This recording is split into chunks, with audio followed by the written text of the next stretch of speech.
بسم اللہ الرحمن الرحیم۔ ہم تمام ویورز کو مائی اسلامک سٹوریز میں خوش آمدید کہتے ہیں۔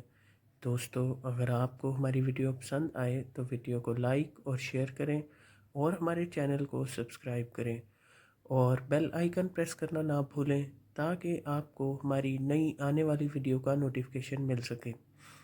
حضرت ابو جندل رضی اللہ عنہ کفار مکہ کی قید میں۔ حضرت ابو جندل رضی اللہ عنہ مکہ میں مسلمان ہو گئے تھے۔ قریش نے انہیں قید کر رکھا تھا۔ صلح حدیبیہ کے موقع پر زنجیروں سمیت ہی بھاگ کر لشکر اسلامی میں پہنچ گئے تھے۔ جو کہ قریش کا وکیل تھا، اس نے کہا: اے محمد صلی اللہ علیہ وآلہ وسلم، معاہدے کے مطابق ابو جندل رضی اللہ عنہ کو ہمارے حوالے کیا جائے۔ نبی کریم صلی اللہ علیہ وآلہ وسلم نے فرمایا کہ جب تک عہد نامہ مکمل نہ ہو جائے اس کی شرائط پر عمل نہیں ہو سکتا۔ سہیل نے بگڑ کر کہا کہ تب ہم صلح ہی نہیں کرتے۔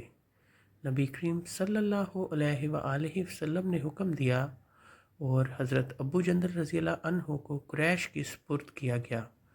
قریش نے مسلمانوں کے کیمپ میں ان کی مشقیں باندھیں، پاؤں میں زنجیر ڈالی اور کشاں کشاں لے گئے۔ نبی کریم صلی اللہ علیہ وآلہ وسلم نے جاتے وقت اس قدر فرما دیا تھا کہ ابو جندل، اللہ تیری کشائش کے لیے کوئی سبیل نکال دے گا۔ حضرت ابو جندل رضی اللہ عنہ کی ذلت اور قریش کا ظلم دیکھ کر مسلمانوں کے اندر جوش اور طیش تو پیدا ہوا، مگر نبی اکرم صلی اللہ علیہ وآلہ وسلم کا حکم سمجھ کر ثبت کر گئے۔ حضرت ابو جندل رضی اللہ عنہ نے زندان مکہ میں پہنچ کر دین حق کی تبلیغ شروع کر دی۔